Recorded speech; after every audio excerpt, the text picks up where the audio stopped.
매일 복음 말씀 10분 강론, 오늘은 연중 4주간 목요일의 말씀입니다. 마르코 복음 6장 7절에서 13절입니다. 그때 예수님께서 12 제자를 부르시어 더러운 영들에 대한 권한을 주시고 둘씩 짝지어 파견하기 시작하셨다. 그러면서 길을 떠날 때에 지팡이 외에는 아무것도, 빵도, 여행 보따리도, 전대의 돈도 가져가지 말라고 명령하시고 신발은 신되 옷은 2벌은 껴입지 말라고 이르셨다. 그리고 그들에게 말씀하셨다. 어디에서나 어떤 집에 들어가거든 그 고장을 떠날 때까지 그 집에 머물러라. 또한 어느 곳이든 너희를 받아들이지 않고 너희 말도 듣지 않으면 그곳을 떠날 때에 그들에게 보이는 증거로 너희 발밑의 먼지를 털어버려라. 그리하여 제자들은 떠나가서 회개하라고 선포하였다. 그리고 많은 마귀를 쫓아내고 많은 병자에게 기름을 부어 병을 고쳐주었다. 주님의 말씀입니다. 그리스도님 참여합니다. 네, 오늘 복음은 12 제자의 사명이죠. 다시 말하면 우리 교회의 사명을 얘기합니다. 12 제자는 우리 모든 그리스도인들, 특별히 사제 수도자 또 본당의 중요한 그런 봉사자들을 1차적으로 말하지만 모든 그리스도인들을 얘기합니다. 본래 우리 교황청 기구 중에 대프로파간다 피데라는 교황청 부서가 있는데 번역을 하면 포교성성이라고 표현했어요. 포교성성. 프로파간다라고 하는 것은 홍보, 포교, 그런 알린다는 그런 뜻인데 이것이 복음화의 그런 측면에서 다시 새롭게 이름을 정한 것이 인류 복음화성이라고 하는 그런 부서로 거듭났습니다. 지금 인류 복음화성은 필리핀의 따글라 추기경님께서 지금 인류 복음화성 장관을 하시고 계시죠. 아시아인으로서는 2번째 겁니다. 인도의 이제 추기경님께서 한국 대사까지 하셨던 추기경님이 하셨고. 지금 따갈라 추기경님께서 인류 복음화성 장관을 취임하고 있는데 바로 그런 점에서 인류 복음화를 위한 부서인데 오늘 복음을 통해서 여러분도 우리 각자가 예수님의 사명, 우리에게 맡겨주신 12 제자의 사명을 한번 살펴보도록 하십시다. 첫 번째, 12 제자를 부르시고 더러운 영들에 대한 권한을 주시고 중요한 것은 둘씩 짝지어 파견하기 시작하셨다. 둘씩 짝졌다는 거. 저는 이 2가지 측면에서 여러분께 말씀드리고 싶어요. 둘씩 짝지어 가셨다는 거, 또 우리가 교회가 선교의 선교의 의미로서 찾아볼 수 있는 것은 첫 번째, 모든 그리스도인들에게 특별히 선교사, 사목봉사자, 우리 본당 봉사자들에게 하느님은 사람의 마음을 창조해줬다는 거죠. 인간의 마음을 정말 당신 모습 닮게 만들어줬다는 것이 첫 번째입니다. 2번째는 하느님께서 만들어주신 그 마음으로 그 인간이 바로 인간으로서 인간이 따르는 길을 또한 가르쳐줬다는 겁니다. 이것이 바로 선교사의 자세고요. 복음화 봉사자들이 반드시 명심해야 될 겁니다. 하느님이 인간 마음을 만드셨고 또 그 인간이 따르는 길까지 가르쳐 주셨다는 것이죠. 그렇기 때문에 선교는 뭡니까? 복음화는 뭡니까? 첫째로 가장 중요하게 생각할 수 있는 것은 복음화와 선교는 자기가 하고 싶은 대로 하는 것을 포기하는 것, 이것이 복음화의 첫 길입니다. 교회도 마찬가지입니다.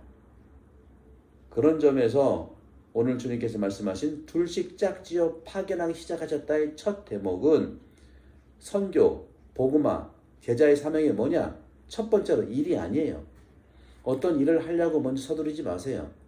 바로 첫 번째 복음화의 길은 제자가 갈 수 있는 교회의 그 길을 당신이 알려주신 첫 번째는 일하라는 것이 아니라 서로 사랑하라는 겁니다.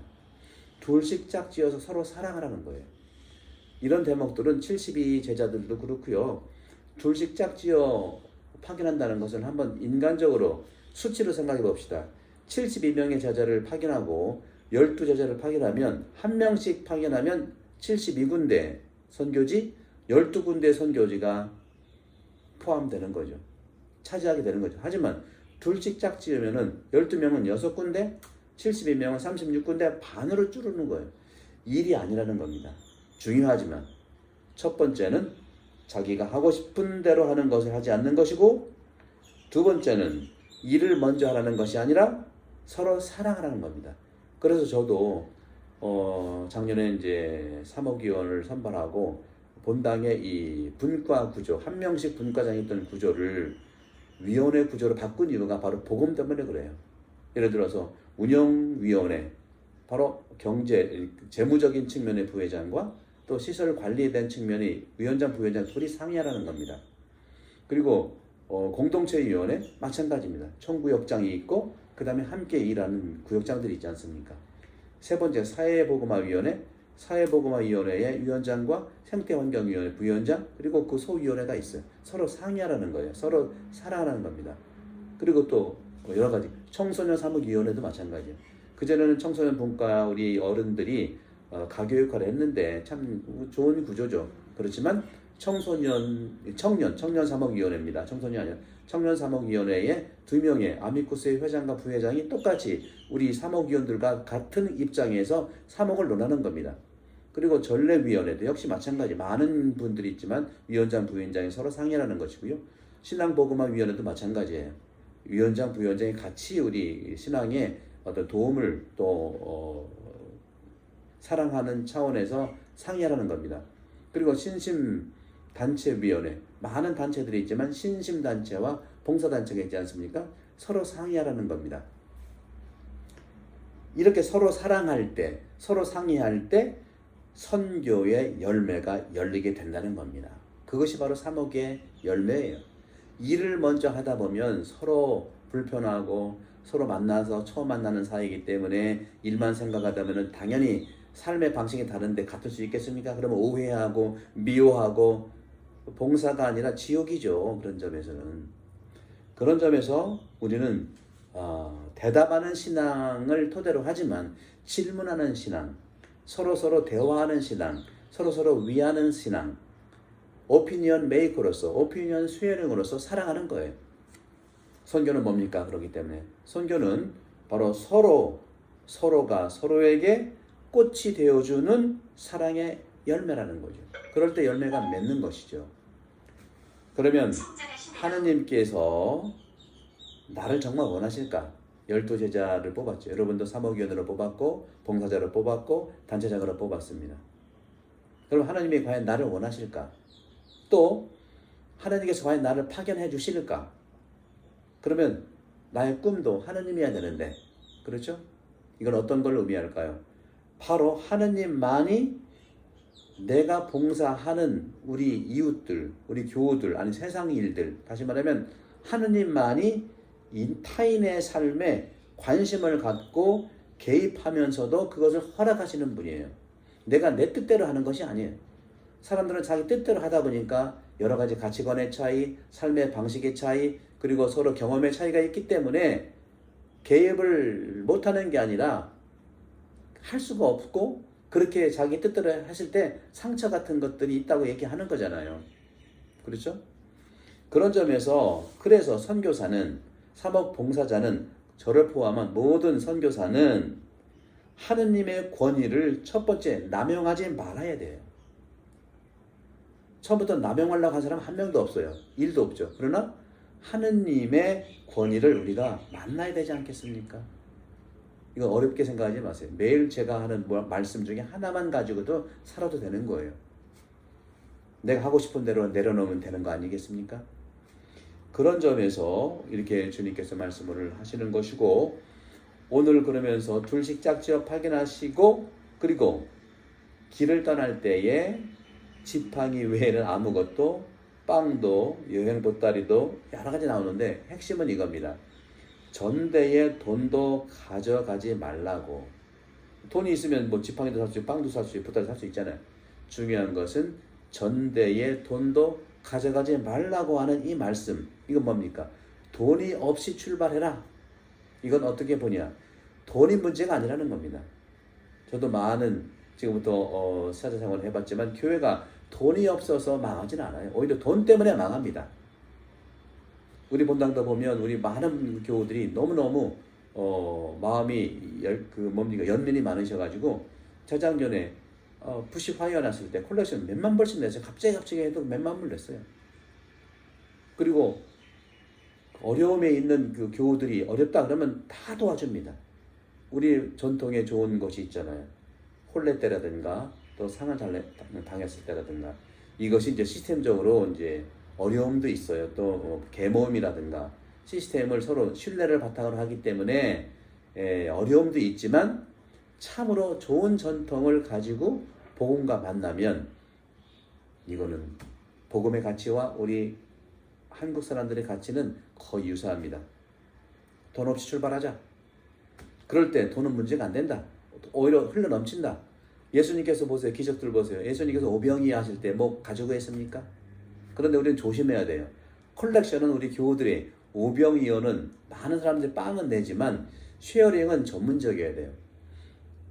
오병이어의 가치들을 우리가 할 수 있지만 예수님의 생각과 예수님의 사고방식을 배우면서 오병이어를 해야 돼요. 안 그러면 이게 난리가 납니다.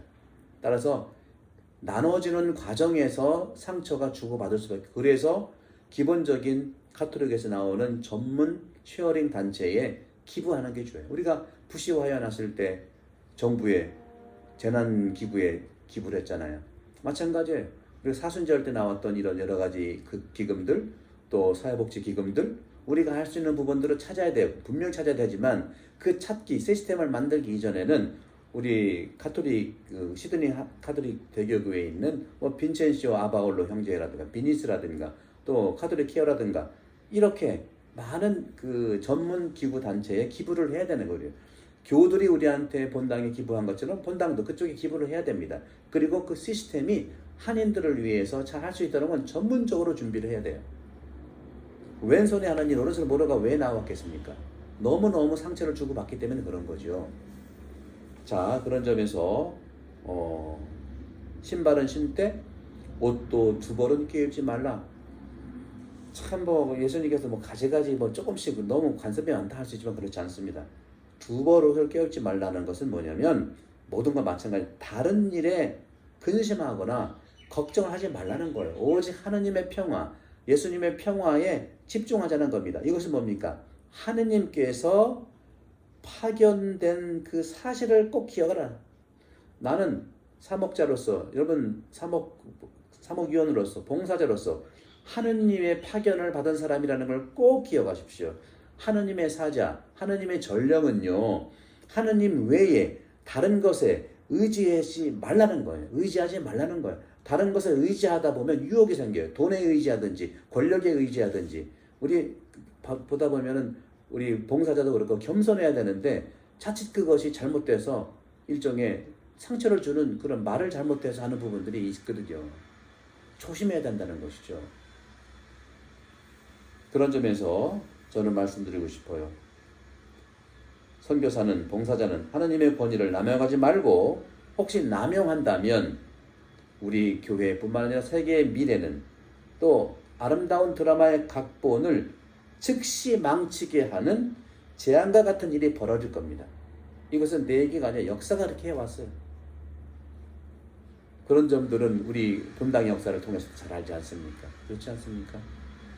그런 점에서 저는 여러분께 끝으로 말씀드리고 싶은 것은 그리스도교라고 하는 이 배는요, 이 배는 무거운 박해 시기도 견뎠고요, 희망도 많이 있었고요, 또 많은 박해와 같은 그런 어려움도 있었어요. 그러나 그 순간에 박해 시기와 희망의 순간, 그 순간에도 많은 백성들이 회개했다는 역사를 가지고 있는 것이 또한 그리스도교입니다.